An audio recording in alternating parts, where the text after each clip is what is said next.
Il y a plein d'opportunités dans le domaine agricole. C'est vraiment un domaine qu'on n'a pas besoin de faire jalonnaire à qui que ce soit. Il suffit d'avoir une petite portion de terre seulement et puis tu commences à faire le projet que tu veux réaliser. Je suis dans la production de bananes. Je fais des implantations des champs de bananes au niveau du Burkina Faso et puis également dans l'extérieur du pays. Je produis sur une superficie totale de 22 hectares, répartis entre les différentes spéculations, notamment maïs, riz, soja, la banane et puis un peu de la papaye. En ce qui concerne la banane, actuellement nous sommes autour de 40 à 45 tonnes par an. En ce qui concerne le maïs, nous sommes autour de 12 tonnes par an. Les riz, nous sommes à 15 tonnes par an. Le soja, nous sommes à 3 à 4 tonnes par an.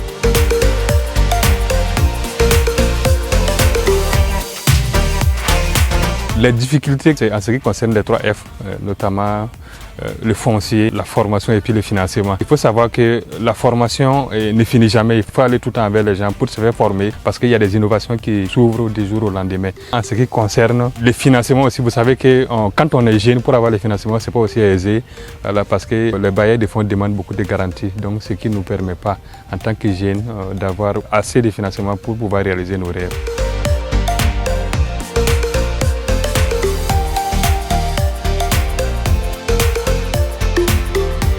Depuis la classe de seconde, je me suis inscrit dans une école à vocation agricole, notamment le CPR de Dionkele, dont je suis diplômé d'un CQP option fermier agricole. Les vieux n'étaient pas d'accord au début parce qu'ils me voyaient être un petit fonctionnaire. Moi, je leur dis que le travail qu'ils font nourrit bien son nom parce qu'ils n'arrivaient pas à faire les comptes d'exploitation, ce qui ne les permettait pas de savoir que l'agriculture est rentable ou pas. Ali Ouattara, c'est un jeune que moi j'ai croisé depuis en 2012.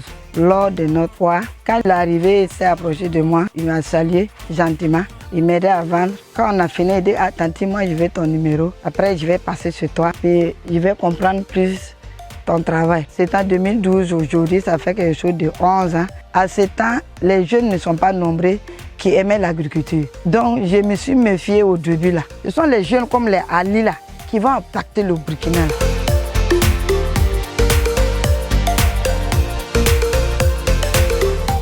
J'ai 3 jeunes avec moi qui sont diplômés de s'équiper comme moi. Ils sont sortis des écoles et centres de formation, mais actuellement, ils n'ont pas de moyens conséquents pour aller s'installer. Donc, ils travaillent avec moi pour pouvoir avoir un peu de ressources à aller s'installer. Mes projets, dans 5 ans, en tout cas, je compte vraiment agrandir mon exploitation, également créer une ferme agroécologique où moi-même, je serai formateur des jeunes qui vont vouloir s'installer, les accompagner, les coacher